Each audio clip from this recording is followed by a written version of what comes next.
My name is Stephanie Griffin, and I'm the Executive Director of ACMP. I'm really honored today to introduce you all to Gabriel Schaff. Gabriel Schaff is a professional violinist, educator, speaker, and a particular expert on the bows of the violin family and instruments too. So, Gabriel, thank you so much for joining us today. And without further ado, let's get started. Thank you, Stephanie. You forgot to add storyteller. So, Okay. um, for today's snowy story, um, I'd like to talk about the bow, since we are all here uh, because we're string players and we have a passion and a desire to do what we do, playing our instruments, and it's good to learn a bit more about them. So, to give a better understanding of how to wrap our heads around what the bow is and what it can do for us, let me share my own origin story of my gradual and sometimes painful discoveries about bows. My first observation about the bow was that it could break. I discovered this while marching around with my violin under my arm and my bow straight out too close to a wall. This was also around the same time I discovered that bows were not useful weapons in sword fights with my brother. I thought my life was over until a replacement magically appeared in my violin case that looked the same but felt quite different. That was learning step number one. Each bow feels a little different than the other. Step two, I learned in my college years that there was a meaningful difference between German, English, and French bows, and even American bows, primarily in their dollar value that was not always linked to their usefulness and comfort in my hand. As a budding professional, a popular New York dealer pressured me into buying an antique French bow by Jean-Joseph Martin from the esteemed Violin workshop that had the feel and strength of overcooked spaghetti. The dealer claimed that it was a much better investment than a German bow by Nuremberger that was well balanced and sat comfortably on the string, and that I was particularly interested in. But his prediction proved correct, as not too long later, I was able to trade the useless Martin back for two Nurembergers. The question arose in my mind how it was possible that these tools that were nearly identical in their structures and physical dimensions could make the difference between feeling totally insecure and frustrated or letting my confidence and imagination soar. How could one bow feel so right for Mozart, but so ineffective for Brahms or Tchaikovsky? Coupled with the growing awareness of period performance practice, my curiosity was fueled not only to understand the technical and stylistic differences between these bows that look pretty much the same, but to understand the nature of how they evolved to this uniform standard. As little scraps of information were being fed into the ever-growing jigsaw puzzle, my colleagues began approaching me at rehearsal breaks, peppering me with questions and sharing with me their confusion and occasional mistrust when shopping for a bow.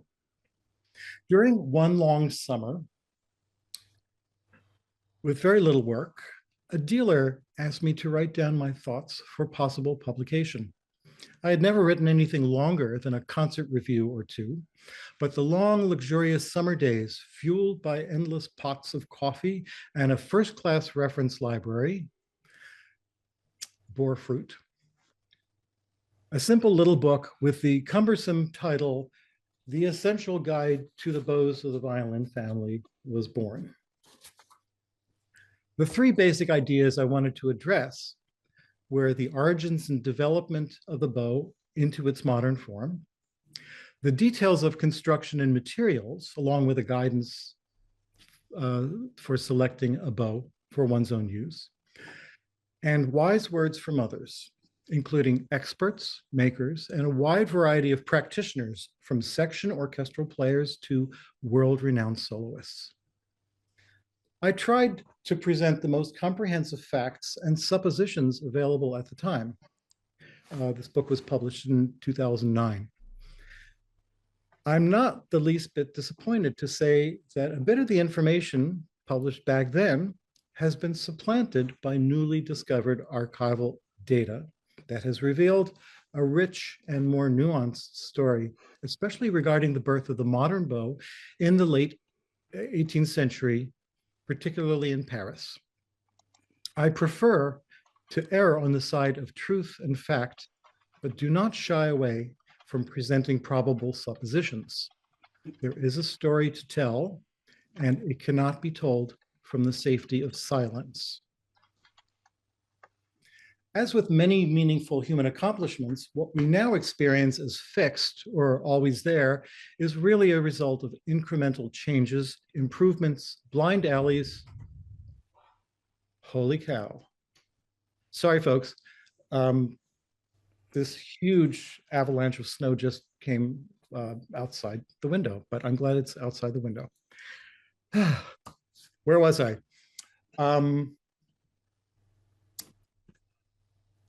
incremental changes and improvements and blind alleys and two steps backwards, but ultimately curiosity and idealism and hard work are what lead to real answers and real progress. It's also a rare occurrence that a technology over 2 centuries old needs no improvement. Now, if they could only figure out how to deal with all the snow. Let's parachute into the Middle Ages, at a time when early bowed stringed instruments had already migrated into Europe from older civilizations in India and China, often through Africa. Any plucked stringed instrument will sound louder when a bow scrapes on the strings, resulting in a longer, more sustained sound. As the instruments evolved for the needs of the players and the functions of the music, far more care was put into developing the structure and aesthetics of the source of the sound, with little development of the bow, the initiator of the sound. This is largely due to the types of music played on these proto-violins. The short bows were excellent at providing clear rhythmic impulse to accompany the many kinds of dances that were an integral part of society: marches, slow walking for an event, processionals, social dancing in both the court and the tavern, outdoor festivities, and other purposes. The short bows were less successful at long, sustained sounds appropriate to both religious worship and accompanying and often doubling singers in both sacred music and the new and refined form of social entertainment that combined all aspects of theater, music, and dance, the opera. In the first image here is a painting by Fontol from 1670. Note the position of the violin and the unusual bow hold. The violin is placed low, below the shoulder, almost resting on the upper arm. It probably is. The bow, which is quite short, is being held with the fingers sort of sticking forward, but the thumb is underneath the frog. You'll also notice that the neck of the violin is shorter by today's standards. People did not really have a need for shifting because of the rhythmic nature of the music. It was more for rhythm than extensive melodies, as far as I can tell. The early sticks were often made of local grown hardwood and with a slight outward curve like an archery bow, hence the name. A simple clip-in wedge, what we refer to now as a frog, was designed to tense the curved stick, creating resistance between the rosined hair and the strings.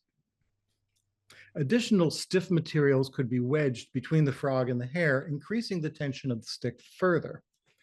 This sufficed for a while, but the interaction between players, composers, and instrument builders began to address the shortcomings and limitations of the clip-in bow. By the end of the 1500s, The violin, as we now know it, had become standardized in size, form, and construction, especially with the beautiful merging of aesthetics and function in the first instruments of the Violin Family by Andrea Amati in Cremona in the last years of the Renaissance. Yes, the violin has been around that long with very little design change. The bows lagged in development until the end of the 1600s. The international popularity of the great Italian violinist Arcangelo Corelli was in small part due to his use of a much longer version of the bow and made from a much denser and resistant wood, likely snake wood.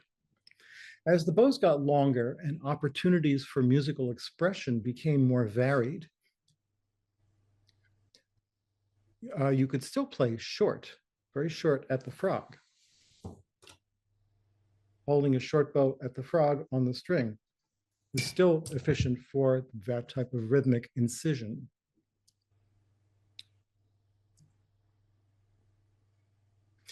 But by drawing the entire length of the bow, you could develop a much more sustained sound, almost emulating the voice, which was part of the reason for the development. From this point on, for the next 100 years, the style of the bow was known by the names of the soloists who popularized them, not by the makers. Today, we refer to the long snakewood sticks with a low pike head and a gentle outward curve as the Corelli bow. Here's an example, unfortunately not an original example, but there are very few of them. But this is a modern copy of a Corelli bow. You'll notice the head is very long, but very low. And aside from the grip, which is office max, the frog is also low and would have been a clip-in sort where the hair would have gone all the way back into a mortise here. So this is a modern rendition of, taken loosely with interpretation, of a Corelli bow. One generation after Corelli, towards the middle of the 1700s, Giuseppe Tartini popularized the development of the bow by playing with a long Corelli bow, but with a more elevated head and the outward curve almost straight. So the bow on the top is more of a Tartini bow. It's slightly higher. Just a few millimeters makes a big difference. Look right behind the head, you'll notice that the vertical space is significantly more than on the lower bow, which is more of a Corelli bow.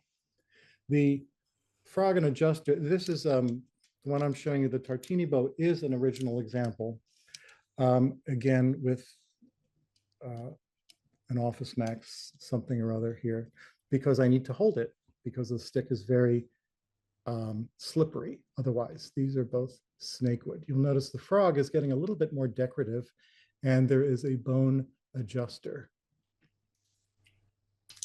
We'll talk about adjusters soon.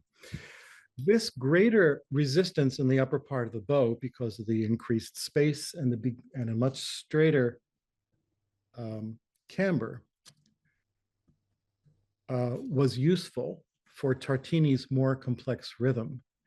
And I'm sure that the bow developed that way because of Tartini's desire to have a bow that functioned better for his work. Keep in mind that there were not just one type of bows available at any given time in history.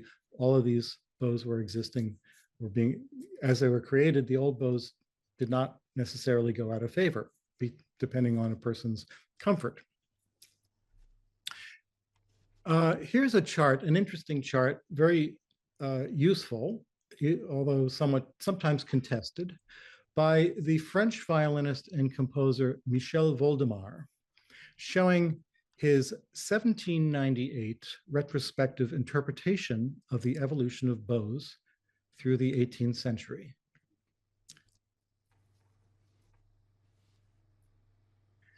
Might be a little hard to see. These are engravings that have been transferred to paper. Let me give you a little background about it. This image from 1798 is Voldemar's assessment of what had come before. You'll notice that there are names underneath, above these bows. Some of the names are familiar, like Corelli and Tartini. And the bottom one, which has the inward curve and is by far the longest bow, has the name of Viotti. It's called the Viotti bow, which is very close, but not exactly what we play on today.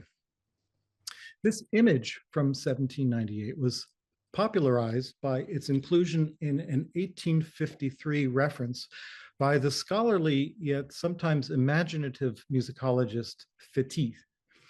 It's important to point out the difference in archival research. And in the 19th century, it was quite popular to take whatever facts were there and spin a story, no matter how fanciful it was. Today, we have more rigorous standards of how to interpret facts from archival data, and always we can include fanciful data or speculative information, but we have to refer to it as speculative, using words possible, probable, things like that. So it's important to point out that the different regions of Europe had different styles of holding the bow, resulting in different versions of construction. As far as I can tell, most of the innovations in bow development were a synthesis of the needs of the Italian and the French styles of playing. Here's on the next slide, we can see another reference from a publication specifically on the different ways of holding the bow. So I don't know how large this is on your screens, but you may need to lean forward. You'll notice in the document that there's a drawing of the bow on the left side, and I blew up that image on the right. You'll notice there are letters. So imagine that this is your bow, and where you would hold that bow, you can clearly see the frog is on the bottom of the picture. This is from a French publication in 1738 by Tourte, who was a pedagogue, and is an analysis of the difference in bow holds between Italians and French. We see a simple clip-in frog at the bottom of the image. The letters A and B show the Italian bow hold, which is quite far up the stick, with four fingers touching each other on the top of the stick, which is why they are all represented by a single letter A, and the thumb directly underneath on the stick.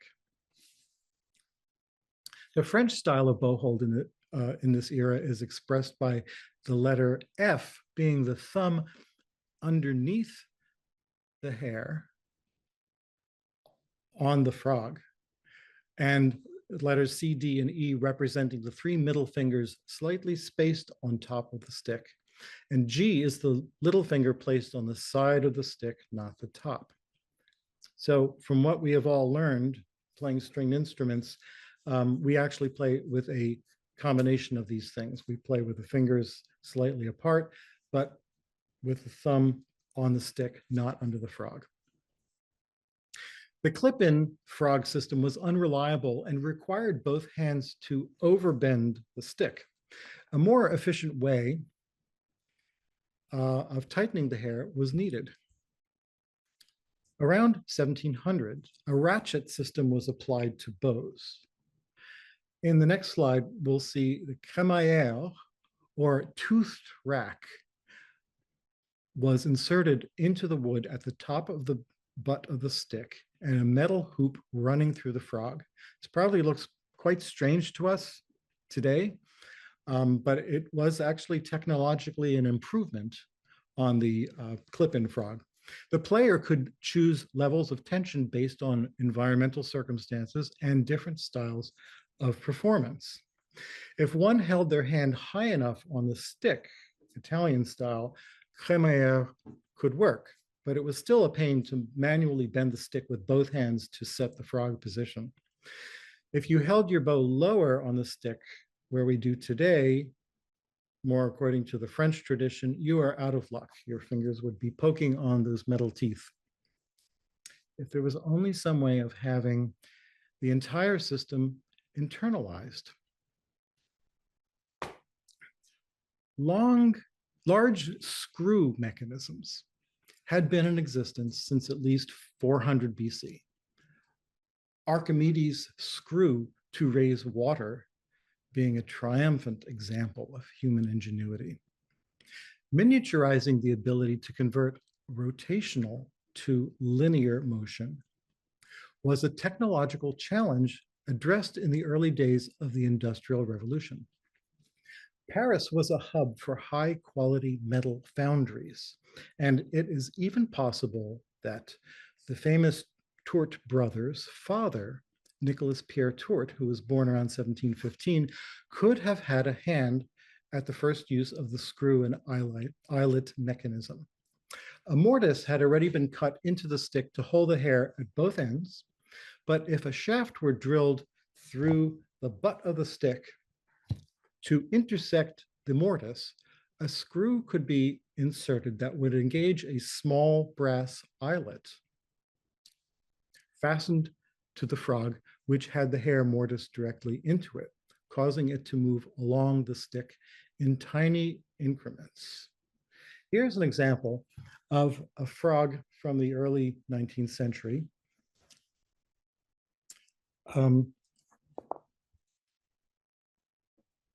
With the typical proportions of the frog. There is the brass eyelet on the top, which is screwed in approximately mid-mass. And at the bottom here, this is simply ornamentation, but this light piece of wood is a wedge that holds the hair in, and the hair would spread out across this slight channel. There's no ferrule. This is very typical of nearly all frogs of the era. Here's a period example. This is a late 18th century example of an adjuster. It has a very rusted and worn steel screw. Steel was important, being a harder metal, inserted in the rotational part.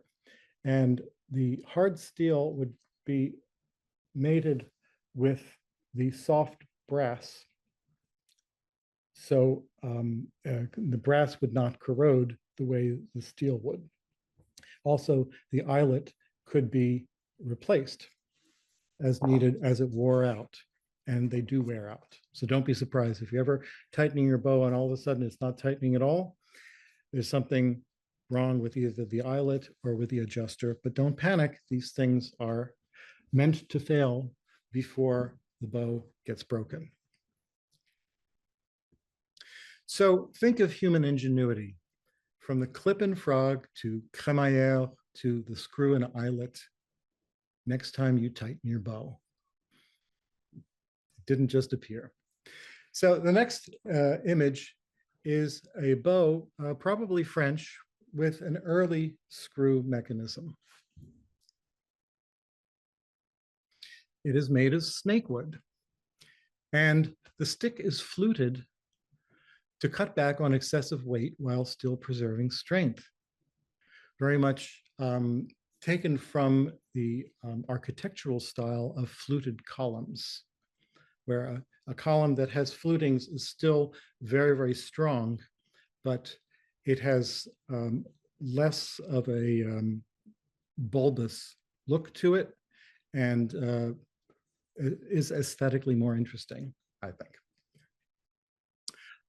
Notice in this frog, I'm sorry, on the lower part of the stick, ahead of the frog, notice how, I hope it can be seen, that there is some wear on the stick itself, on the top of the stick.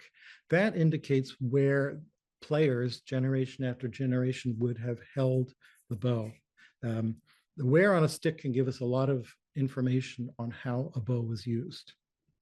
Sometimes even where a bow was used because of the differing schools of playing. Look at the bottom of the frog. In the center of the bottom of the frog, you'll notice it's uneven. That's because the frog is worn there by repeated use of the friction of the thumb holding the bottom of the frog, not on the stick. So we can do a little forensic analysis of how this bow was played, and it was not played the way that we're all trained to do today. Let's compare it to the next bow is called a Tartini bow of the same period, also with fluted snakewood, but it has a rising pike head. There are more images here to show also the narrow band of hair in the open trench frog, the stylistic design, functional design of the frog. The adjusters were always round. The octagonal adjuster did not come into play until later in the 1700s. But the head, noticeably, is quite a bit higher, even higher than my Tartini bow that I just showed you. It's almost the height of a contemporary bow, but is much smaller and narrower. I mentioned earlier that different regions of Europe had different styles of composing and performing music. One of the most exhilarating orchestras of the second half of the 18th century was the Mannheim Orchestra in Western Germany, not far from the French border. The Sturm und Drang, storm and stress style of playing from around the 1850s on created was incredibly dramatic, and it created great drama. And Mannheim boasted of a large, well-funded orchestra, rigorously trained, that put out a lot of sound. When Wilhelm Kramer relocated in Paris in 1770, he was one of the violinists in the orchestra. He brought with him to Paris a style of bow that was popular with his colleagues, and unlike anything the French had ever seen. Instead of a slender rising pike head and a gently incurving stick, the head that became known as the Kramer bow was massive, and the stick more strongly curved inwards as the increase in height at both ends allowed for it. The weight of these bows was significantly more since there was more mass, and the balance more towards the tip. As you play on a Kramer bow, as you go more towards the tip, you can really feel that mass there, and it gives a sense of both heaviness and confidence that you can press into there. With the earlier bows, especially the pikehead bows, you can't really press. I mean, you can try, but it doesn't, it's harder to sustain the sound as you get to the extreme tip. Not only did this style catch on, but the finest bow makers in Paris and beyond began to make their own interpretations. Kramer relocated to London only a few years later and influenced the entire generation of bow makers there. So both Paris and London, and to some degree, the German and Austrian cities were all producing their versions of Kramer bows. Here's an example of a Kramer style bow made by Nicolas Duchesne around 1790, and it shows the Kramer style in its full glory as interpreted by a Frenchman. It's made of ironwood, which is a very hard and stiff wood that supplanted the more expensive snakewood of the 19th century. You'll notice the width of the hair at the tip is nearly the same as contemporary, but the style of the head is very strong, very bold, very pointed also, and quite high. The wood is quite beautiful. Ironwood is not always black. This is an example of one that has some really beautiful figure to it. The tall frog is similar in height. Okay, Office Max painter's tape. Don't give me a hard time. I use these things. Here is the frog and the adjuster. The adjuster is a little bit on the short side. They're both made of bone. Ivory was more expensive, and the fact that this is also an ironwood stick, which was a little bit cheaper than some of the other materials, is reflected in the original mounts. If you want to see something really wacky, here is the stamp of the maker. I will hold it still once I get it leveled. His name is Nicholas Duchenne, and yet he made this brand stamp out of iron, probably out of iron himself, but didn't take into account that the N was going to be backwards as he created the stamp. All Nicholas Duchenne bows that have this particular brand stamp all are exactly the same stamp. So that's why we know it's not a stamp as opposed to something that's carved in. Here's another example of interpretation, later interpretation of the Kramer style from Vienna. It's pretty rare to find these things from Vienna. This is a Biedermeier style bow, and you'll be able to tell why it's called Biedermeier style. It's the head is a little bit more petite than the Duchenne, but it's getting closer and closer to what we consider the modern bow. Here's the best part of this bow: the frog and adjuster. As you can see, well, let me give you a close-up so you can see the tiny little pores in the material show that it is bone, not ivory. The design is pretty unique. This is a design specifically of these types of bows, probably from Vienna. And this is also from around 1800.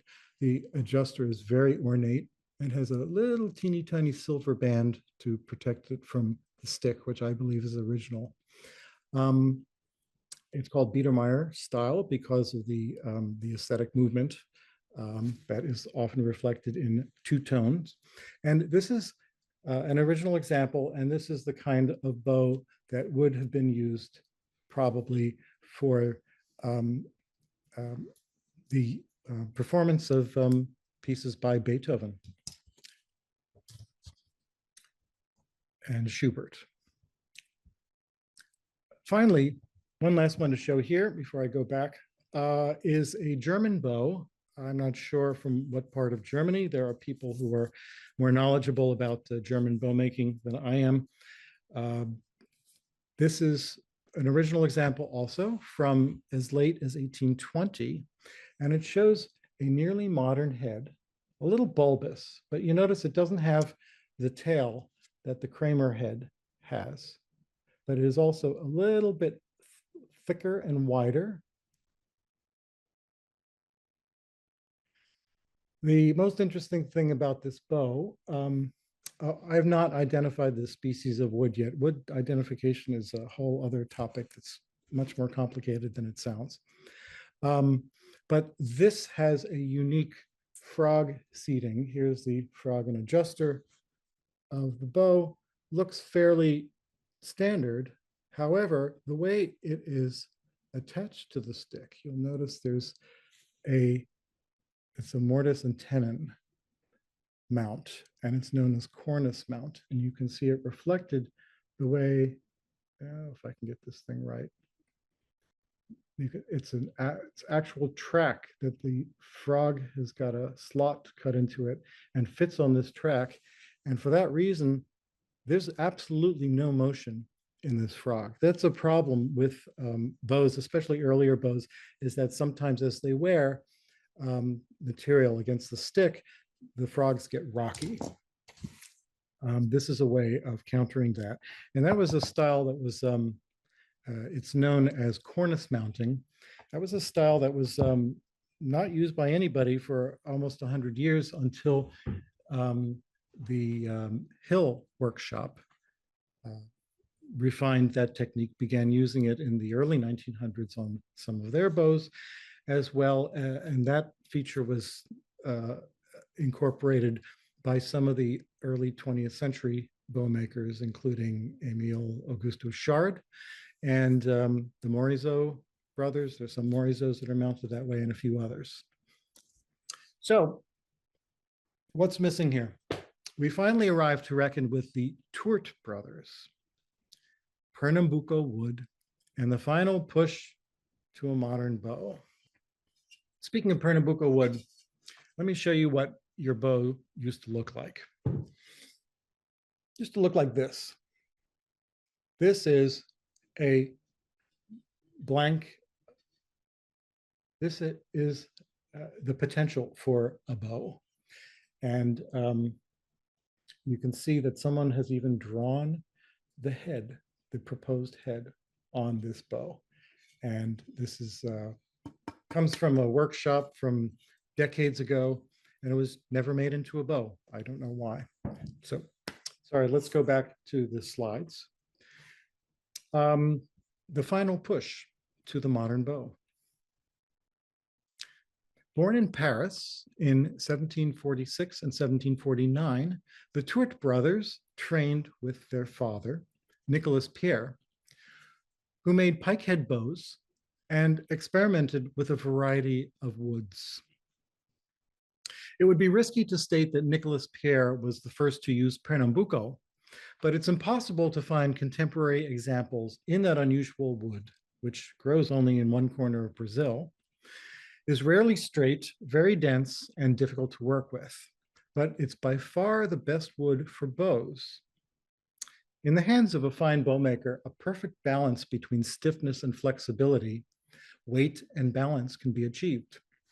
Nicolas Pierre trained his boys well, but he died early, leaving Nicolas Léonard in charge of the shop at age 18, and François Xavier was only 15. The brothers remained partners for a few years, and there is ample work from their workshop, as evidenced by the bow that you're looking at on screen now, which is an example from around 1775, and it has the original frog. So certain things will look familiar. It has the unusual look of the Kramer style, but it is a little more slender. But it has an early high frog on it, which is quite narrow, as you can see in the width of the spread of the hair. But it does have the screw in eyelet mechanism. When the brothers parted and established their own workshops, Francois followed his urge to refine and codify what he felt were the best properties and techniques in bow making, heavily influenced by the great violinists and cellists of the day. Francois maintained close relationships with the faculty of the Paris Conservatory, where his own son was in the first class of cellists. His own son also gives us some clues as to why Tourte cello bows have evolved to be so universally respected by the great cellists. In some ways, even more than the violin bows, which run a gamut. But Louis Francois was the name of Francois Tourte's son. We have from his military records that he was 6 feet tall, and we have descriptions of how he looked and what his build was, but 6 feet tall back then, in being drafted into the Napoleonic armies was quite unusual. You can also tell from this portrait of Francois Tourte, which was made in 1818 from life when he was about 69 years old, that he was kind of a husky guy. So it's fair to assume that he was maybe a bigger guy, and his son, being 6 feet tall, would have practicing away in the apartment all day long. Hey, Dad, I need a stronger bow. I want a heavier bow, whatever it was. My teacher thinks that I need such and such. Um, would have been a real factor. Not only his own son, but his son's teacher, Levasseur, whose daughter later married Louis Francois. So nearly every string faculty member in the Paris Conservatory probably played on some form of Tourte bow. Despite the revolution raging around them, the Tourte workshop was able to accomplish for bow makers, for bow making, what Andrea Amati achieved 2 centuries earlier in violin making, a new form to stand the test of time. In addition to his superb carpentry skills, Francois had experience working in minute metalwork. His uncle and later his cousin ran a metal foundry that specialized in everything from castings to engraving. Francois had a close relationship with a friend in the building who their children used to play together. Um, the friend on the ground floor had a shop that sold exotic and tropical woods, which were very popular at the time for the ornately inlaid furniture that was in vogue, even though Pernambuco, because its difficulty of working with and its splitting and rarely being straight, was a failure in furniture making, but a great success in bow making if you can find the right piece of wood. Francois built on the innovations of his predecessors. He cut the tail off, as you see in this image here, which is essentially the modern bow. He cut the tail off the back of the Kramer style head and thickened the head slightly to strengthen it. He applied heat to the straight cut sticks to bend them to an inward even camber. He standardized the length of the sticks to a measurement that he felt would fit all arm lengths, and pretty much does. And he added a semicircular band of metal called the ferrule to hold the hair flat and wide. Other metal pieces were skillfully inlaid, reinforcing the frog and adjuster at all the points of wear and stress in the most aesthetically pleasing way that we don't even notice them. The modern bow is now complete. The only later modification would be the application of a metal underslide between the frog and the stick to protect the fragile rails of the frog as they moved along the stick. Nearly all bows today are made according to this perfected model of the Tourte bow from as early as 1790. Throughout the 18th century, collaboration between artisans, musicians, and composers repeatedly addressed requests for improvements to their work for the benefit of each other and their audiences. New musical styles evolved at the hands of performers, playing compositions on instruments built with new possibilities of expression. Back to you, Stephanie. Thank you so much, Gabriel. That was wonderful and so informative. Before I open up the floor for questions from all of our audience members, I wanted to ask you a couple questions about materials. Earlier in the presentation, you talked about some of the different woods, ironwood, snakewood, and Pernambuco. But could you also talk about some of the alternate materials for the stick of the bow? Yes. A lot of different woods have been experimented with. I have an example here I didn't show you earlier of a somewhat crudely made bow. One could call it a bit primitive. It has a screw and eyelet mechanism, but it has sort of a tartini-ish head. You'll notice also as I scroll it past you, the wood has got some sort of black stain that's been applied to it, and it looks quite grainy.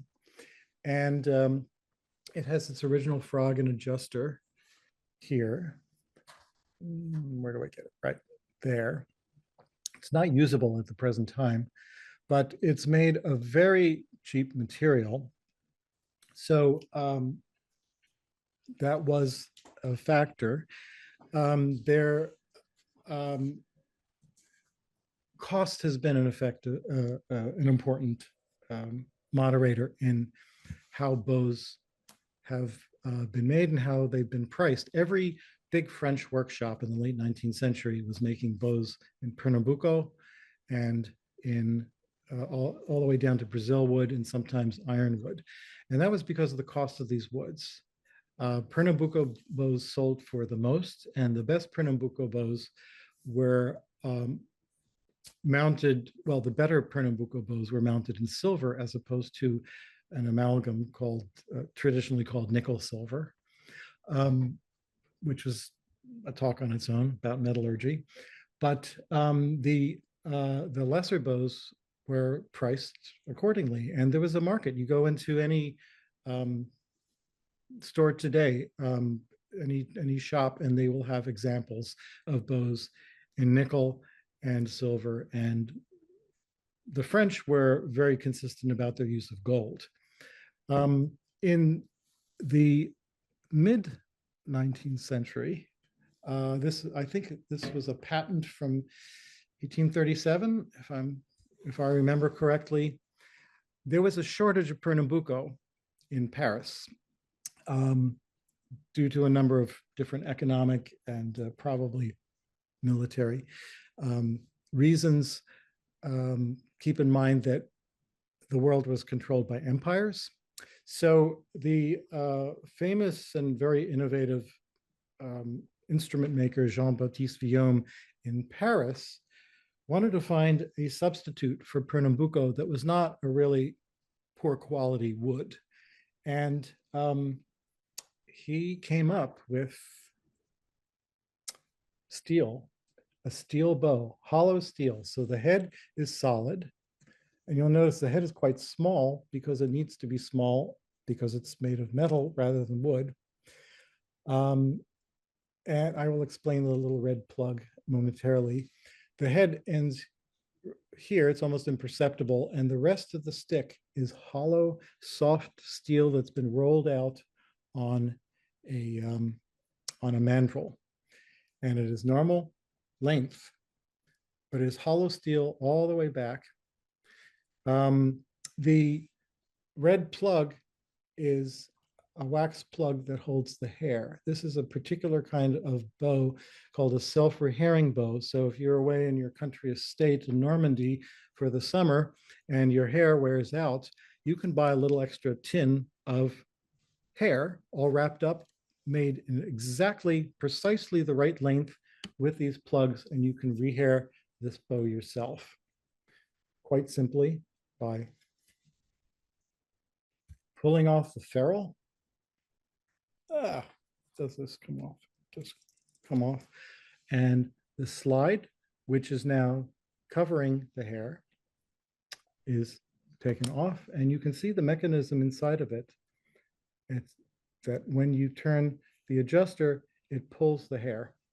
So this was a very interesting invention that was represented by the first ever testimonial I ever read by none other than Niccolo Paganini, who thought that this was the future of bow making in metal. Come to the 20th century, and new materials, synthetic materials, are being experimented with. I was told recently a fascinating story, which I don't think is public knowledge, but well, it's going to be now, that the legendary Simone Sacconi, who was the head maker and expert in the Wurlitzer shop, was an avid fisherman, had a house in Long Island on the water. And when it came to bow making, he noticed a similarity between the thickness of the dimensions of a bow stick and the last section of his fiberglass fishing rod.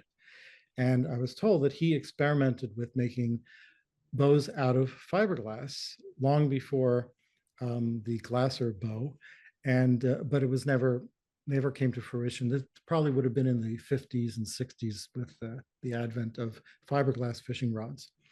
Fiberglass was not that reliable, but with the advent of carbon fiber, the quality and playability of bows has improved significantly. I would never say that a carbon fiber bow is as good as a fine Pernambuco stick, because it's not, but it can be quite useful. And also, when you march around with your bow sticking out into the wall, you'll ding the wall rather than break your bow. There is a bow maker in the Midwest, Rodney Moore, who has begun marketing in the past year a bow that is made of treated bamboo with a synthetic material for the frog, fully sustainable because Pernambuco is still under, I think it's a class 2 of the Endangered Species Act. So it has very strict limitations on its use and commerce. Excellent. So, Gabriel, you actually jumped to a couple questions we had in the chat. I just noticed that Stephen Alter asked about carbon fiber bows. So you just, and he said he knows a quartet player who said his quartet uses them. But I guess you've answered that. So there's better carbon fiber bows than others, right? There are, and I find them, because they are mass produced, as far as I know. I've never seen the production, but I find sometimes the pricing gets a little strange, a little unrealistic for a synthetic bow. Mhm. Um, but I don't use them. When I used to play in Broadway pits years ago, I would sometimes use a carbon fiber bow because it's a bit dangerous banging into concrete walls. But uh, give me a piece of wood any day. Me too. I actually got criticized once by a group of earnest Californians by playing col legno tratto on my carbon fiber bow in a John Cage piece because it's not legno. Anyway, but it sounded great. It's excellent. If anyone wants to play col legno tratto, you get a really great sound on carbon fiber. Yeah. Someone Les Shiaman, I'm not sure if I'm pronouncing your name correctly, Les, asked about the question is some bow makers use metal sliders on the frog and others wood on wood. What are the benefits and drawbacks of either, and does this have an effect on the bow feel or sound? It can. The thing is that there are many components of the bow. There's the density of the wood, which gives one certain feel. There's the stiffness of the wood, which is another factor. Um, the overall length, how the bow is set up. One thing that is pretty critical to know about is if you're not happy with your bow, the first thing to ask is what kind of winding does it have on it? Because most bows have some sort of metal winding on it. And it can affect enormously the balance of the bow and the feel of the bow. A heavy, heavy winding can make the bow either tip light or it can balance it out perfectly. But either way, you're pulling and pushing more mass. If you have let's say, a 60-gram bow and you have a heavy metal winding put on it, it could bring it up to 64 grams. That's a meaningful, your body is pretty sensitive to changes that can be meaningful. If you have, there are different kinds of winding that have been used, and from no winding at all, and some of the early bows we've seen, um, to silk, to tinsel, which is also very light, to metal, to whalebone, which was very popular in England. Um, and the whalebone, unfortunately, is an endangered species, so that's another consideration. But when it comes to the specific question, um, the the downside of wood against wood is that if there's any movement of the frog from side to side, it can crack the rails off, because as you look at the bow from the back, let me get this right, you'll see that the rails come to a point. So it's very, once this breaks off, then the whole thing is rocking, and it's also not good for the um, originality of the bow. Um, I wouldn't say I have a preference one way or the other, but I leave those decisions up to the bow maker. Um, Sometimes they will leave it off because they're copying a particular style. For instance, bows by Francois Tourte did not have underslides. The underslides were first appeared still during Francois Tourte's lifetime, but by a different bow maker named Francois Lupo, who was also working in Paris at the time. Mhm.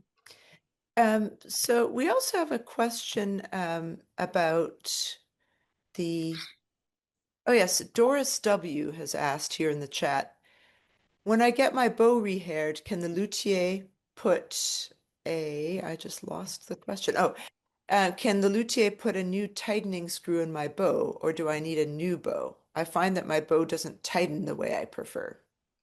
That's something when you get a rehair, have the person doing the rehair address that issue.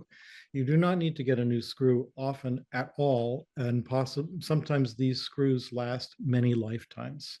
Mhm. Um, if you're having difficulty tightening your bow, that's something that should be addressed with the craftsperson who's working on the bow.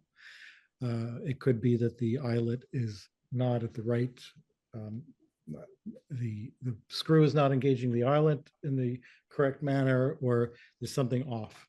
But that's not your fault. It should be addressed by the person who's doing the repair on your bow. Excellent. So we have two questions from Norm Malenky. Norm, I'm going to allow you to ask.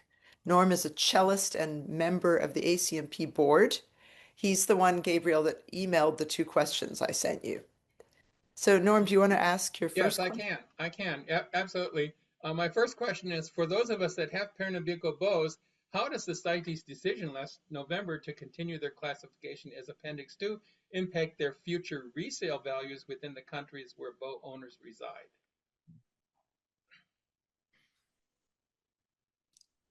A few things going on here. I emailed Stephanie the CITES decision. It's a 17-page document, but one can find useful information there. So maybe, Stephanie, maybe you can share that in the chat. Yeah. It's actually, if everyone scrolls to the top, Gabriel put it in the chat right before we started. It says e-notif 2025. Feel free to download that. That Yeah, is the there's a little down. Do you see official it? document. Yeah. I'm not an expert on these things, but my understanding is that any trade that happens within a country um, is um, is okay. First of all, we have to define the age of the wood. Um, there is, I believe, a full prohibition, a full ban on any Pernambuco leaving Brazil anymore. Whether it used to be, it was a ban on raw logs, but I think that ban has now extended to even finished products. So a shop, I could be wrong, but it's my understanding that there used to be shops down there, workshops that would make these bows in finished form and then bring them up. I've seen giant suitcases at Kennedy Airport that have 50, 100, 150 bows in them that come in, and they are legal. They were legal because they were completely manufactured down there. It was the raw lumber that was illegal. Now that has changed. So I don't know what the future of bow making shops in Brazil is, but um, in terms of future resale value, I think the first thing to do, and there needs to be an established protocol for this, is to have some additional document. For instance, if we have an antique bow of value, we want to have a, hopefully a certificate on it, and we also want to have an insurance appraisal. And for more valuable bows, that is just common sense. Um, it may be necessary, but I think it would certainly be helpful to have an additional document, which could be created. It doesn't have to be expensive, of someone who is an expert in the field saying, according to the certificate of this bow, it was made in the 19th century in such and such a shop. Therefore, this wood is out of the purview of um, trade. I don't know if that would apply going from one country to the next, but keep in mind that the CITES decision is made by people who are very knowledgeable of these issues and very strongly partisan, but the laws are actually carried out by people at border crossings. So I think we need to be careful. I think it would be helpful to have a standardized document attesting to the age of these bows to the best of our knowledge. There is not currently a scientific method of determining the age of Pernambuco. But considering that only a few years ago, we had no way of determining the age of a top of an instrument, and now we do by dendrochronology. So I think technology is going to help work with us so we can make it work for us. But in the meantime, at least an expert's certification that to the best of my knowledge, this bow is from the 19th century and is therefore hopefully exempt. I don't know if that's going to be the case. Did you have another question, Norm? Yes, I did. In fact, you're talking right now brought another question, which I think precedes my final question, and that's this. Many of the bow makers, especially from Brazil, have moved to a wood called ipe, which is a walnut-based wood. Are you familiar with that, and how do you think those bows stack up against Pernambuco? I am familiar with ipe. I have played on several bows that are made of ipe. It looks quite different. First of all, ipe is not an endangered species, and I dare say that probably half of all of the people on this call are familiar with ipe without knowing it, because if you have walked on a deck um, uh, in the past 20 years that is made of wood and not pressure treated wood and not the composite plastic wood mix, but wood that looks sort of a blonde wood with a very even color and grain, that is ipe. Ipe is used for decking. It's heavy, it's dense, strong, it doesn't warp easily. And I have seen several bows made of ipe that look structurally perfectly fine. They're a bit unusual looking because they are blonde as opposed to the reddish brown we're used to seeing. Their functionality, they can feel in terms of the weight and balance, they can feel very similar to Pernambuco. I was offered one a few years ago at a reasonable price, and I passed on it because it just wasn't an interesting enough bow to me. So I would categorize ipe as a very good alternative, especially on the student level, alternative to Pernambuco. But I don't know of a single professional player who is playing on ipe. It's probably good, but it's not great. Okay. There's also another material that's been used, as I mentioned, Rodney Moore has come up with a bamboo based. I think it's probably a pressure treated bamboo to make it denser. I have not played on any of those bows yet. So that leads me to my last question, which is this. What are your thoughts on the adage of matching a bow to a particular instrument when selecting a bow to purchase? Incredibly important. And I recommend that when somebody is looking to buy, to upgrade an instrument, and they say, well, I'm looking for an instrument, a violin, for instance, and a bow, I always tell them, find the violin first, and then match the bow to the violin. It is remarkable if you have an instrument you're comfortable with, you know well, and you try 5 different bows on that instrument, you will be surprised. It's sometimes hard finding the words to describe the difference, but our bodies feel the difference. So I would suggest find the instrument first and then match the bow to it. And I haven't used this one in a long time. Um, um, on the 8th day of creation, when God made the violin case, you'll notice that he made it to hold one violin, but at least two bows. So there's a reason for that, and that's not bigamy. It's okay to have two bows or more.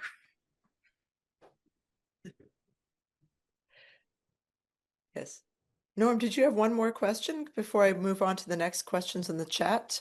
No, I think That, you can that was it. go on to the next Okay. questions. Thank you so much, Norm. Thanks for the So question. there's a few more questions in the chat. A while back, Kim Chung asked a question. I hope she's still here. So Kim asked, when a bow becomes a spaghetti bow, why does it happen and when is it irreversible? Oh, and is it irreversible? She doesn't ask bow. She doesn't say. Yes, yes, yes. That's an excellent question because there's a debate about that. I've spoken with very knowledgeable people who say that sometimes Pernambuco will wear out. It'll get too soft. Um, and then I've never had a bow that I felt was worn out. I've had bows that were soft to begin with, quite worn to begin with. But the camber, the curve that's put into a bow by heat can do amazing things. Sometimes it will do nothing, but sometimes it can do amazing things for a bow. I have a bow here, an early French bow, Louis Simon Pajot, that was unplayable when I got it. The wood, the stick was made particularly thin, and it was just floppy. It was that spaghetti feeling to it. And I brought it to. I don't mind mentioning names because he's great at what he does. Isaac Salchow. I brought it to him, and I said, "Is there any way that you can make this bow stronger?" And he kept it for weeks, and he kept recambering it, and it got to the point where it was still a very thin and flexible bow, but if I held it upright, flat on the string, um, I could make use of it. So the first thing I would suggest, if you feel that your bow is too soft, take it to a qualified, competent restorer to see if the problem is hair or camber or some other physical property to it. Um, Another thing that people don't take into account is that sometimes our playing changes. One of the first bows I had was a 63-gram Morizo, which drove like a tank. And when I was 18, 19, 20 in college for the first time, I really wanted to feel solid. I could not plan a bow like that today for any length of time. My playing has changed over time in many different directions. So sometimes the problem is the bow, sometimes the problem is us. We need to be aware of it. Sometimes we need something different. Mm. Oh, thank you. We have a question from Joel Tignanoff, who asks if a luthier suggests applying heat to the stick um, to, to improve its playability. Would that detract or add value and or playability? Is this to be avoided? There are some restorers I know who will do anything and everything to repair a bow except apply heat. When you apply heat, you're creating a great vulnerability because, first of all, it's an organic structure. So it has a certain amount of irregularity and unevenness and possibly chaotic elements all the way down to the cellular level. Um, Knowing how to camber it, knowing where to put the curve is. Most people in the past have put too much curve into the bow. They think the more it's curved, the more arc it has, the stronger it is. But that has diminishing returns to the point of going too far in the opposite direction. You need to find someone who really good at doing that and trustworthy. And sometimes a person will say, I would rather not camber this bow because there's a possibility that it can break. You're putting it under stress and heat. There's also a possibility that the bow has an old repair. If it has an old repair made with glue, when you heat it up, it'll give. And even if there wasn't a problem before. So tread lightly and ask lots of questions and get multiple opinions. Yeah, excellent advice. I see only one more question in the chat. Another question from Les. Um, Les writes, I understand that earlier Sartori bows before circa 1925 were darker in color than the later Sartori bows after 1930, that were lighter blondish. Is the change purely cosmetic, or what other differences or considerations around these two periods? What an interesting question. My answer is my opinion, um, based on my own observations, and I might change my answer at some point in the future. But when it comes to Sartori, one of the most popular makers ever, the reason why Sartori is popular is not only did he make bows that quite often play quite well, from quite well to exceptional, but his work is very recognizable because he created a certain model and had specific choices for the materials that were used and was very consistent. Consistency can make a big difference because then people will get to know a certain maker. Oh, yes, I recognize this as being a that.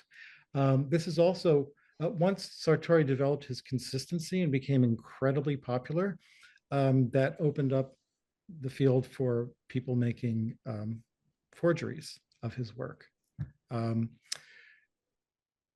These Many of the Sartoris I've seen from the early period, he was born in 1870, and he established his own shop, I think, in the very final years of the 1890s and his late 20s. And the bows that I've seen from that era are often darker, a darker colored wood. And the wood is also different from one bow to the next. So he was making bows as a young maker that he could sell.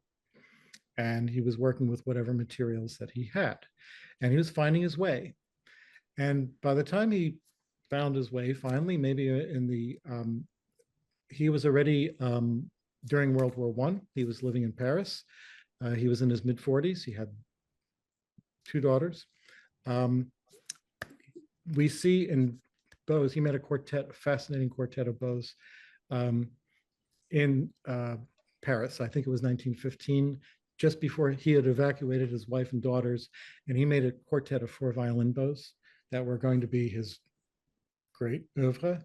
And he engraved his family's names on these bows, so each one got one. But by then we see that there's a very clear standardization where he's using a Parisian eye, which is a small pearl eye surrounded by a silver ring. He's using only silver capped adjusters with a particular style of collar, a very generous collar, which is where that touches the stick.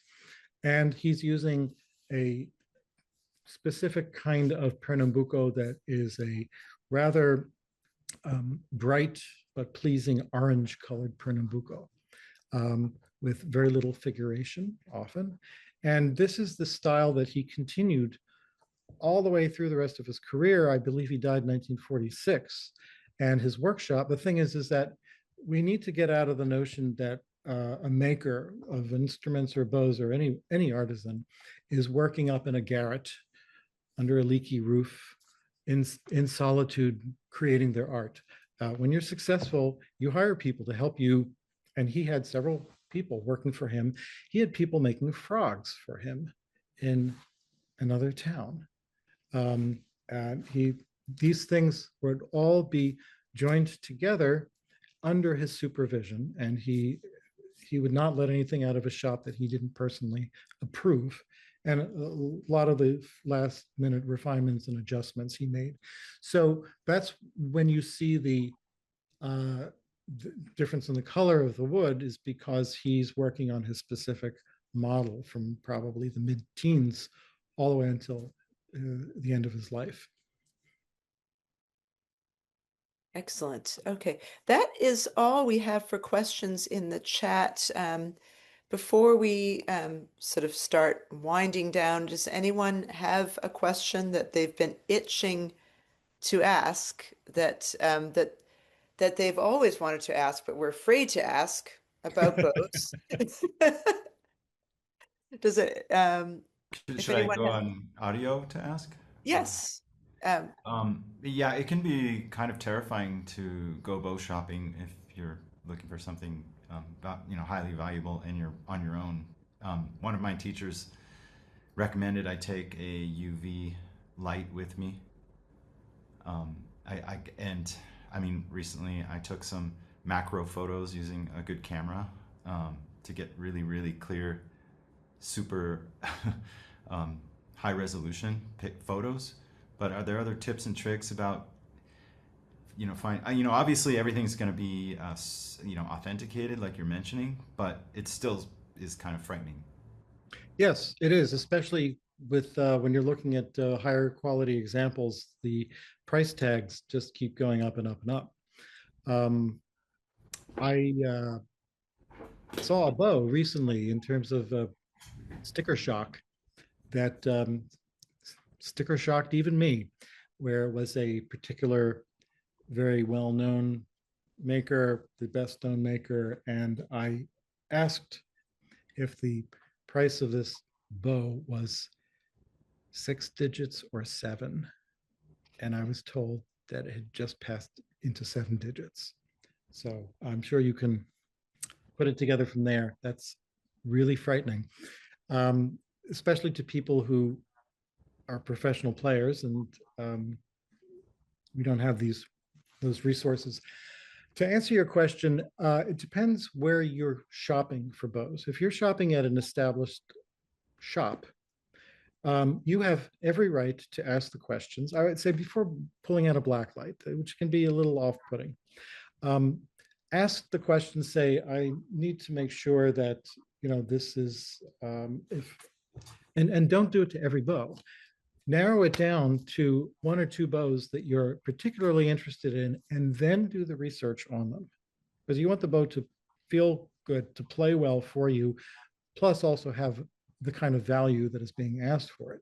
So only when you narrow it down and say, I would like a condition report, an official condition report on this bow. And that's not a hard thing to do. Someone in the business who, you put it under light, you put it under magnification, and you say, well, it's had this repair, or it hasn't had a repair.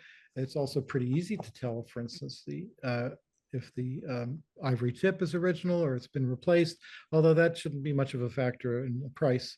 But in terms of your black light question, yes. Crazy glue will fluoresce light blue under black light. That's a useful thing to know. But you don't want to be taking every bow in a shop and blacklighting it right then and there in a dark corner. It's really the responsibility of the seller to help provide with these things, and a guarantee that there's not a problem.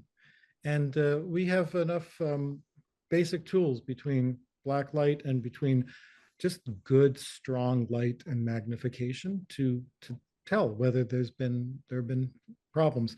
I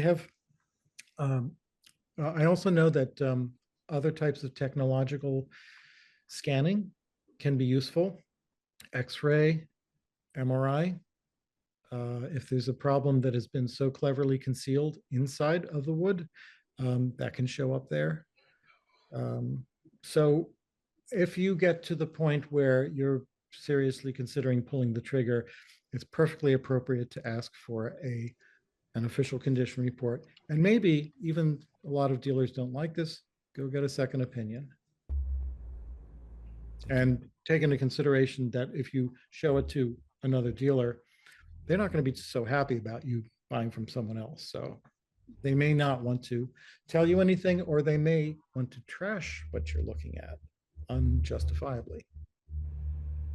So I'm sorry, I can't help you much beyond that. No, Except, no, that's great. I wish we had more time because I've got more questions, but I maybe I could just ask one more. Do you think? Sure. Yeah. So, what about instruments? I know I'm going off topic here, but the fact that many older, let's say, early 20th century and prior instruments were polished. Does yeah, this is this a problem or I'm kind of getting conflicting messages. So yes, the term is over polished. Um, there is a great respect in the trade for finishes on instruments that are original, but sometimes an original finish is not as aesthetically pleasing to a particular person at a particular time than something bright and shiny looking.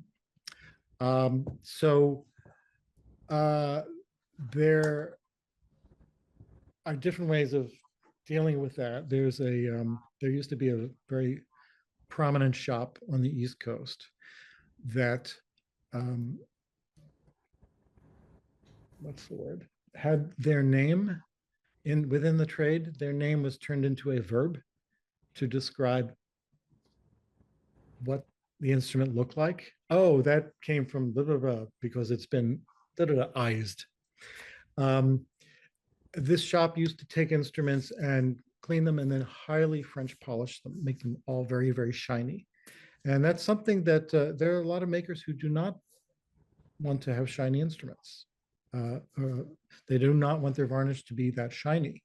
There's also instruments that where the varnish is crackled, and some people find that to be ugly. Some people find it to be charming. I have seen instruments that have had heavy craquelure that have been solvent put on it, and the top level of the varnish dissolved and smoothed out, improved. And then if the varnish has been altered significantly by polishing, that may affect the value, not uniformly, but to some people, it's like, no, I don't want to have an over polished instrument. It might not make any difference to other people, but one should be careful. If you have a trade instrument, like a Heberlein or a Juzek or something like that, and you want to have it be shiny, by all means, that's fine. You're not altering history by doing that. Years ago, I had access. I was loaned a composite violin. Um, it's been so long, I can say it. It was on loan to me. The top of the instrument was a very early Stradivari, um, and the rest of the instrument was made by Alessandro Galliano. These are weird bedfellows. Galliano was from Naples, Stradivari was Cremona, opposite ends. And for some reason, the instrument came through a shop, and there was a Galliano that had a busted top, and there was this lone Stradivari top, and they just banged them together, added wood because the Stradivari was too short. So anyway, I had this instrument on loan to me. And as I was researching it, I came across a certificate from the 50s that showed photographs of the Galliano that had sort of a mottled dark varnish to it. And I was looking at a violin that had a clear yellow varnish on it. And when I researched it, I found out that the previous owner had in Los Angeles had taken it to a particular maker who said, "Oh, that Galliano varnish is horrible. It's detracting from the look of the instrument. And I have found the secret of Stradivari's varnish. And if you pay me, I will remove all that ugly Neapolitan varnish and put the same formula of Stradivari's varnish on it." And they did that. So it was basically a new looking instrument on the back, but he left the Strad part alone. So it looked like a Strad from the front and just some modern thing from the rest of it. So I didn't buy it.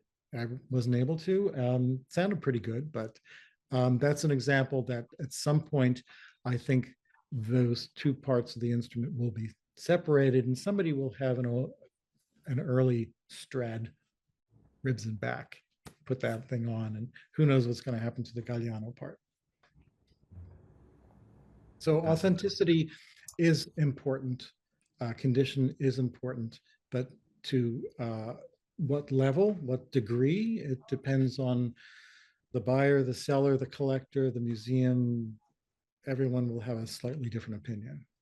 Is it my imagination, or are we in like a hyper explosive, like inflationary time in instrument values? It seems to me that in the past, I don't know, 5, 10 years, Well, I, we are, I'm a cello player, so I'm just looking at cellos and cello bows. Maybe it's just cellos, but now, the overall, the long-term instrument market has been very consistent and steady, only in an upward momentum. At the very worst, during periods of war and huge economic downturn, at the very worst, the market remains flat. It doesn't go. This is for fine instruments. It doesn't go down. It's not like the art market, which goes up and down and up and down and up and down. But the certain names keep going up and up and up and up. And it's like, whoa, we've gone from single digit millions to 10 millions to hundreds of millions, certain paintings, artwork, and that and the like. But there's a degree of speculation that is much looser in the art market than the instrument market. The instrument market is part of the art market, in my opinion. So there is speculation there, especially among certain makers who happen to be popular, either living makers now or, I mean, I saw this happen over many years with violin instruments that nobody wants a French instrument unless it's a violin. And there are a lot of direct contemporaries of violin whose instruments sell for less than, minus one digit. But I would not say it's hyperinflation.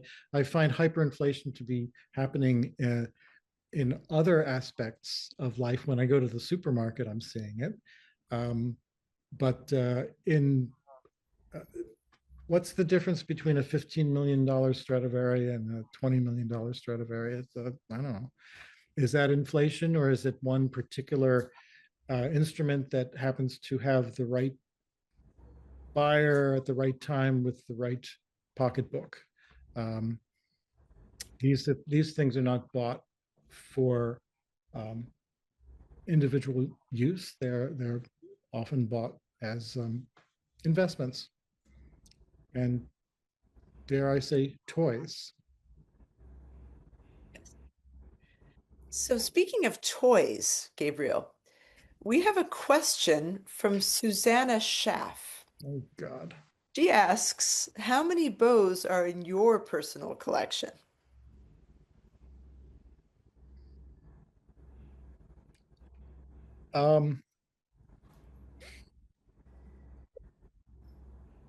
How many people are still on this call? A lot. We have a couple more questions if you still have time, but let's see Okay. how many people. Well, I already answered that message by texting Susanna, who happens to be a not too distant relation of mine. And I can easily say, when I die, you'll find out. Okay. Okay. So Emily Ann Gendron is also asking, do you have a favorite bow? I have favorite bows, but they change. I had a favorite bow that was I purchased many years ago, and this is also ties into how one's taste changes, and sometimes for us professionals, especially, our playing style can change. I bought a bow many years ago at a very low-level Sotheby's sale in New York, and I think I don't remember how much I paid. It was a Dominic Picot stick, except that it had a different head spliced onto it. And the frog and adjuster were not original. So basically, it was 90% of a Dominic Picot stick with nothing else. Now, the traditional wisdom is that the traditional market value is that when a bow breaks across its head, it's considered a total loss or a near total loss by the insurance company. You can often pick up these things for perhaps 10% of the original price, especially if it doesn't have the original frog and adjuster on it. But I picked this bow up because I always wanted to have a Picot, and I knew I could, Dominic Picot, I knew I could never afford it. But the bow at the time, this is a long time ago, it was too soft for me. So I didn't play it much. It sat in my case. A colleague immediately saw it, wanted to acquire it from me. So he did. And he kept it for 20 years, perhaps, before trading it back to me. At that point, my playing style had changed significantly. And I was very happy to play on this Dominic Picot. I used to call it Ecot because without the P, because there's no head. The head, I think, was made by Joseph Henri, but this was a later cobbling together. I think the stick was intact until the 1950s or 60s, and then it broke because there was an old certificate on it as an original pickup.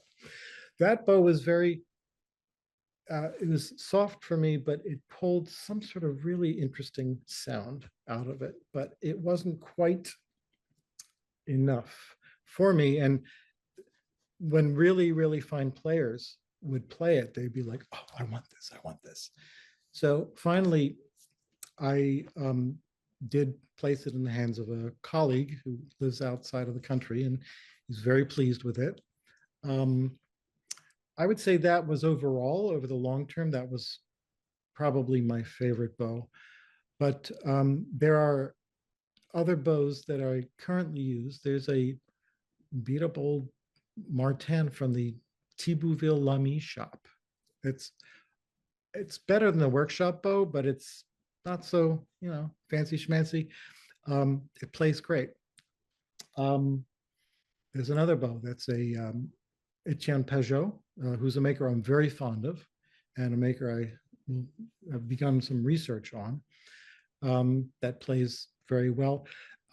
There also is a Knopf that's remarkable. So I would say it goes back to the very beginning of my talk when I discovered that there was a difference between French, German, English bows, but it had more to do with the monetary value than the playing quality.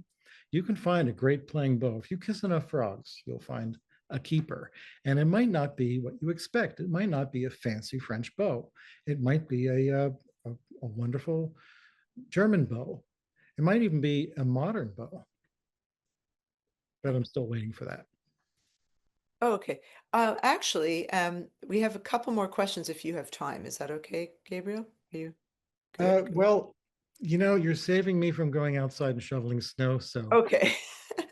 So we have, since you just mentioned modern bows, before I ask Hilliard to ask his question about bass bows, we have a question from Matthew Yep, who says, "Thank you for the informative talk. What are your thoughts on the differences in playability and tonal characteristics between modern contemporary bows and older bows?" interesting question. A lot has to do with the makers of the bow.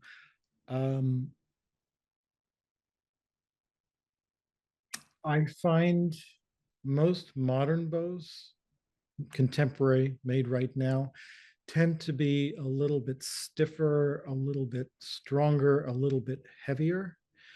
Bow makers tend to go to something that is not only looks good, but is marketable. So they tend to go towards a center focal point.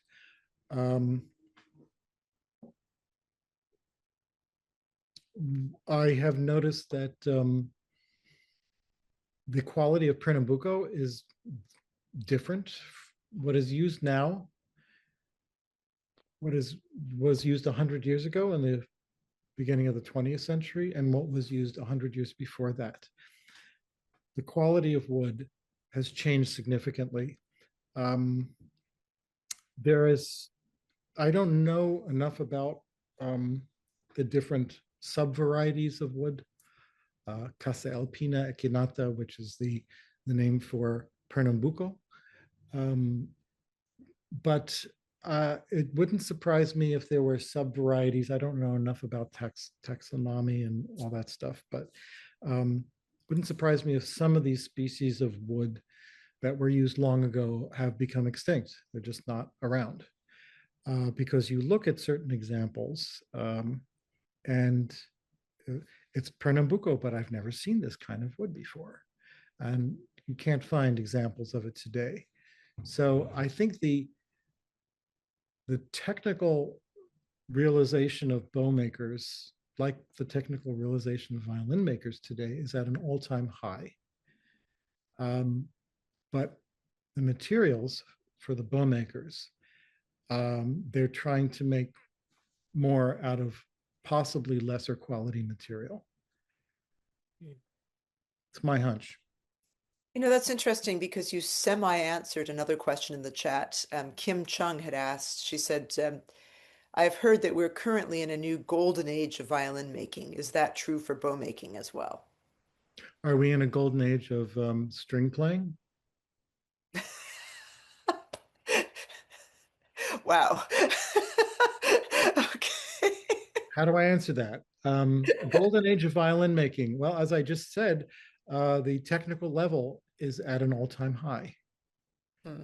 I think any of these makers, the way they're trained and the handiwork, and how many perfect violins have you seen from makers who are all around us? They hand you something.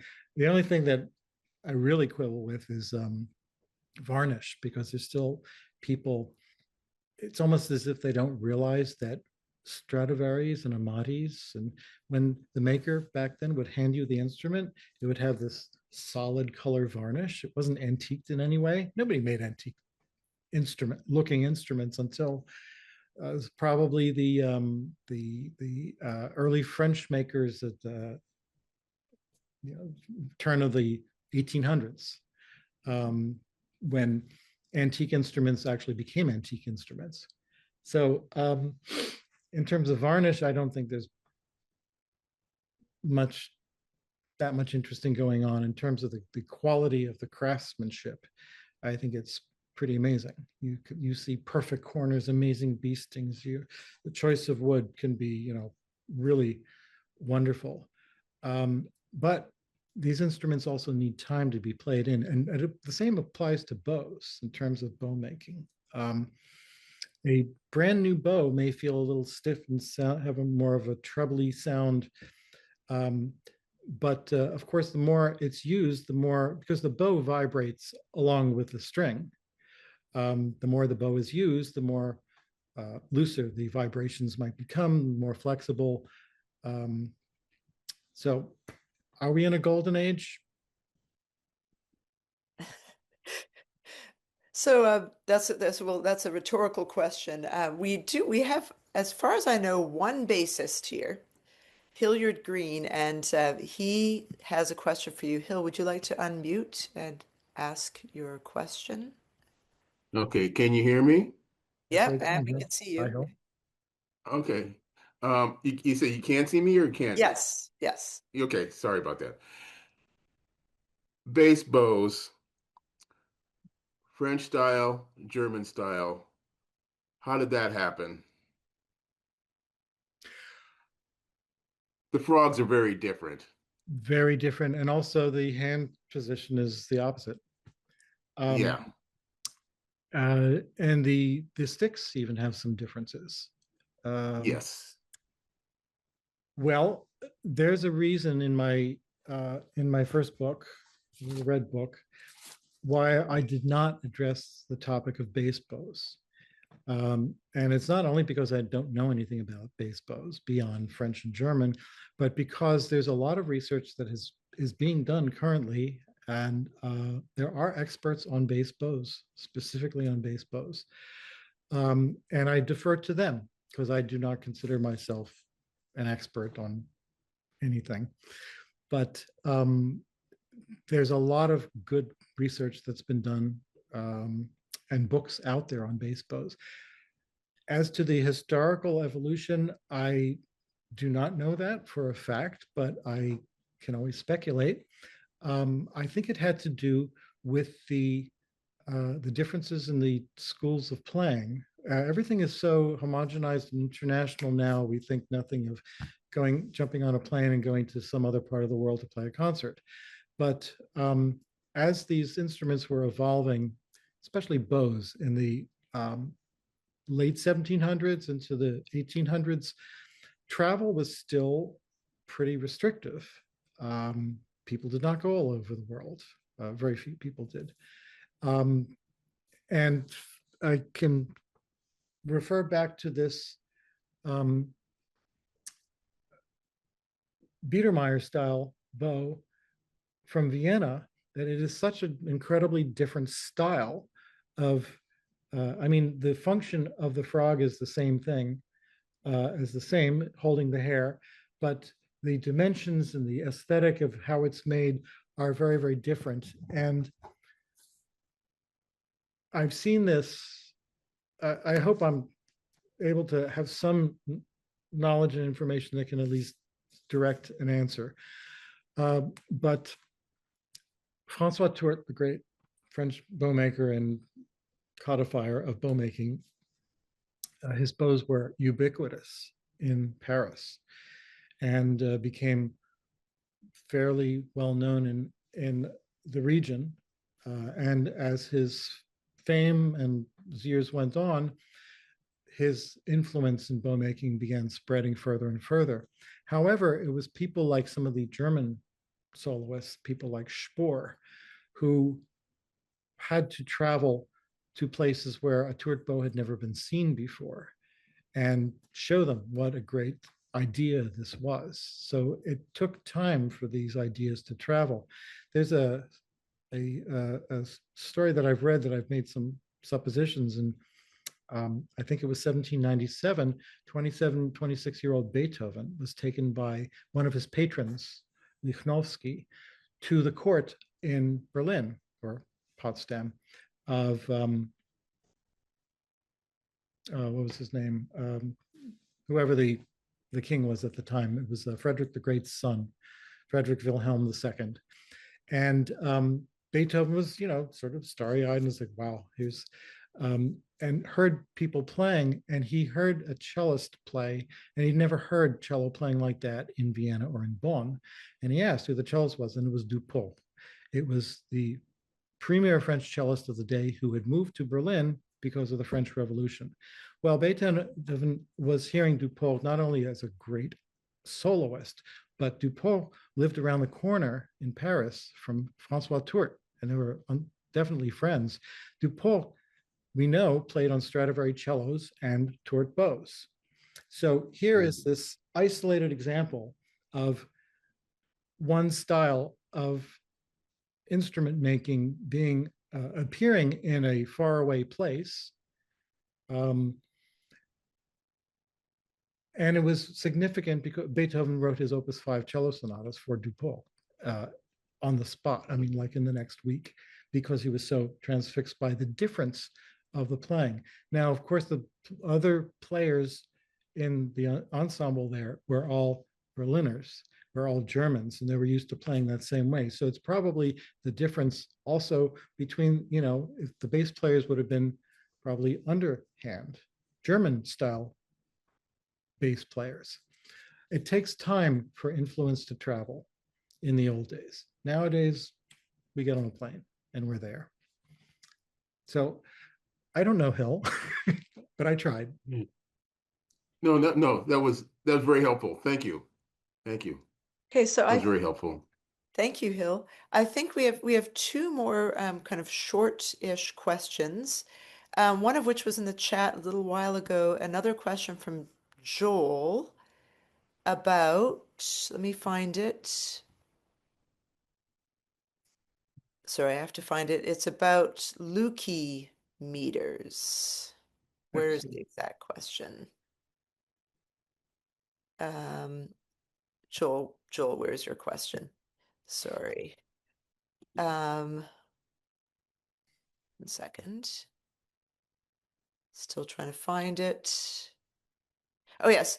Any comment on Lukey meter use to test elasticity and sound quality and for sound waves?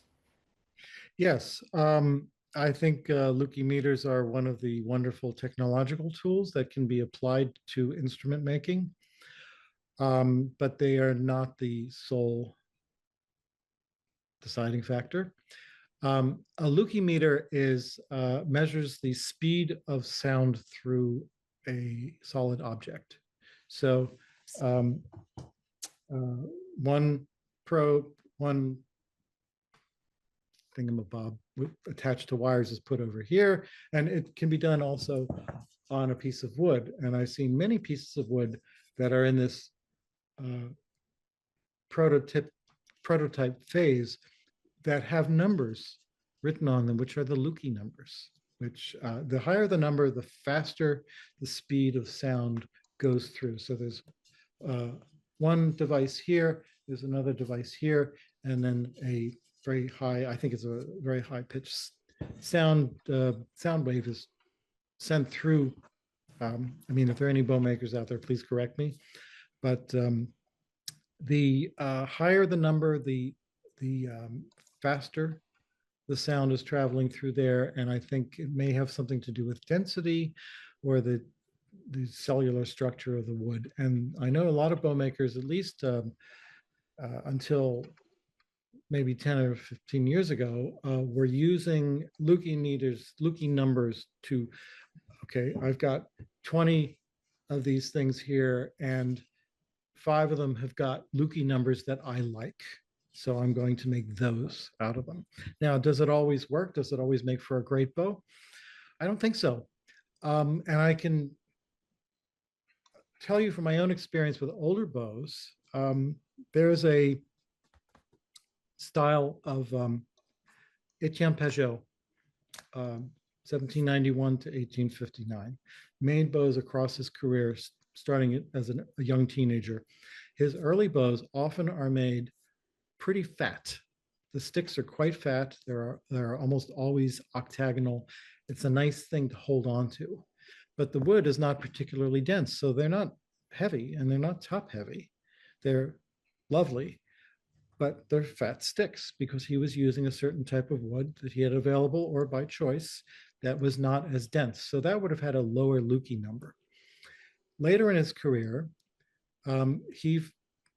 so I've seen several of these bows that have really, really interesting.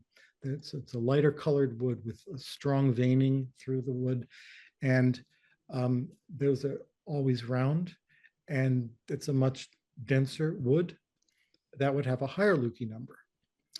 They play great. It depends how you cut the wood.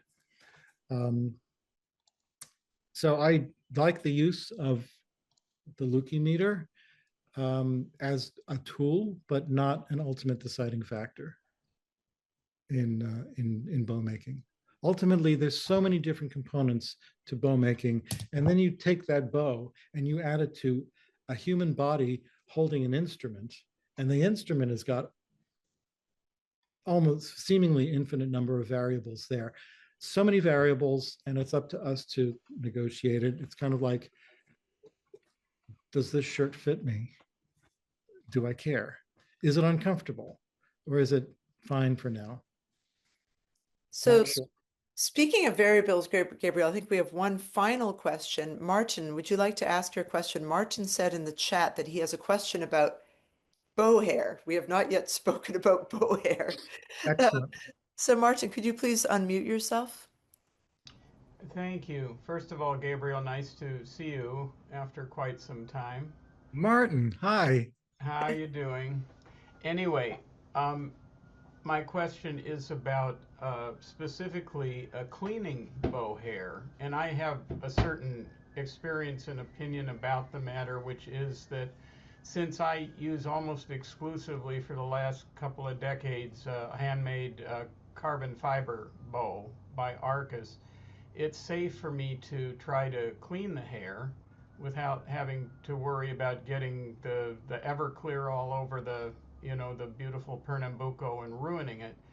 But I know Norman Pickering had this idea that bow hair doesn't really wear out unless the hairs break, of course, in use, and that it's safe to clean it, and that you don't have to go to the bow rehair every 3 to 4 months, which is what I used to do in earlier years. But now I find that I can keep the same hair for about a year before it really needs to be replaced. And I'm wondering if you have an opinion on that. That's just been my personal experience, but I'm wondering what yours is regarding, how to care for bow hair, and whether it does need to be replaced more often or can be cleaned. Let me turn it around and ask you a question. You said that you can, by cleaning it, you can extend the life of the hair for maybe up to a year.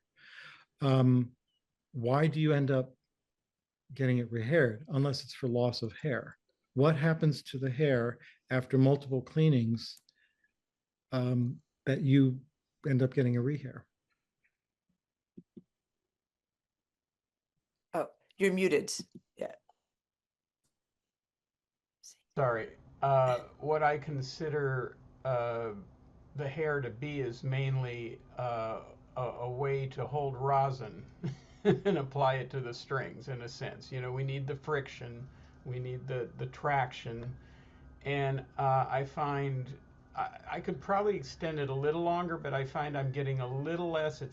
Even with it won't hold the rosin for as long a time, that I'm having to rosin it more frequently, and you don't want to rosin it too much because then that's counterproductive. You've got to have the right amount of rosin on there so that you get the stickiness that you need, and yet it's not too gritty, and rosin, that's a whole nother issue. But and what works There for is. your bow and your Yeah. instrument setup. And I mean, I'm a viola player, and I dare say that the viola being a little less responsive in a sense than the violin. The violinist, I think, can get away with a lot more. And actually, on my violin bow and my violin, I can let the hair go longer. But it's mainly because I'm finding it's just not holding the rosin, getting a little slippery after a year. Although it's not bad. But I Yeah. find that if I clean the hair like every 3 months or something like that, I can kind of rejuvenate the hair, and that a year is about the right amount of time for me. Yeah. There are two things to address here. One is the safety of using a solvent such as Everclear, which is a great solvent to use for removing rosin. It's pure ethyl alcohol. You can also make some nice cocktails out of it later, as opposed to denatured alcohol, which will. um, the structure of the hair is scaly. All of our hairs are scaly, and the scales go in one direction. Um, the scales at first are significant. It doesn't take a lot of magnification to actually see them, and the scales are what hold the rosin in place. Which is why when we first start playing on new hair, it can be quite crunchy, and there's a period of time where we play in the hair, and then it sort of gets stable. And I find that with good hair, after it plays in, it needs very little rosining for quite a long time, but then it starts needing more. What ends up happening is that with a constant friction against the string, and our strings are made of metal, so that's harder than gut. Um, the scales get eroded, um, and the more the scales erode, the slippery it feels, and then the more rosin we use. So, and then get to the point where we're using more rosin. Now, with an enterprising fellow as you, cleaning the rosin is an excellent way of extending the life of the hair a bit further, because you're dissolving the impacted rosin that's between the shaft of the hair and the scales coming out. You're dissolving that, which gives you a little bit more bite. It's kind of like tires on a car, where how much tread do you actually need? And, the old thing of putting a cent in there and seeing Lincoln's head or whatever to determine proper tread depth. But if you start skidding, it doesn't matter what the tread depth is or not. And if you start skidding on the bow hair, even after cleaning it, the scales have been worn down sufficiently that you're playing on basically a fairly straight thing, which is why, and nobody asked, but why I don't like synthetic hair in bows. I've tried several different kinds over the years, and invariably I end up taking the bow back the next day, and I can't stand it because the synthetic hairs are, sure, they're more sustainable and no horse died from this process, but they are smooth. They do not have the scales. I don't think we have a way technologically of putting the scales in. So that's why cleaning is an excellent thing to do. It's also possible to safely clean the hair on a wooden bow if you can restrict. The worst thing that will happen to a wooden bow is that the French polish, which makes the bow shiny, will be dissolved and come off. And bows are one of the few things where you can strip the finish off of a bow and then put a new form of it, and it doesn't affect the value of the bow. Finish is not important on bows, where it's incredibly important on instruments. So I like this idea. I've cleaned my bow hair a couple times when I was dissatisfied with the hair. Sometimes the quality of hair is just not that good also. So did I answer the question? Thank you. I wanted to get your opinion on that, and just, so for the benefit also of the others in the room. So thanks so much, Gabriel. Appreciate it. Great. Nice seeing you, Martin. Excellent. So I feel like this has been an incredible, this has been a really incredible, informative talk. And I think it's time to wrap up. We're now an hour over. But so I just Who'd want to have say, thought? yes. Well, the thing is, fascinating topic. There's still so much more to explore. Hopefully you'll come back. Maybe we could do another one about instruments someday. So I just want to say thank you again, Gabriel, for all this incredible depth and richness of information. For those of you that haven't had enough information yet, I want to just put a plug in about two books. One of them, Gabriel's already mentioned. I have a copy, you see, The Essential Guide to Bows of the Violin Family.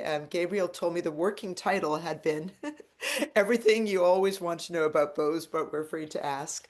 If you are a member of ACMP, Gabriel can actually sell this directly to you at a very steep discount. You just need to log into the ACMP website and go to our benefits page and find it on there, and all the information you need to purchase it is there. And if you have a problem, just email me and I'll put you in touch with Gabriel. Very easy. Also on the website, if I prefer Venmo rather than PayPal.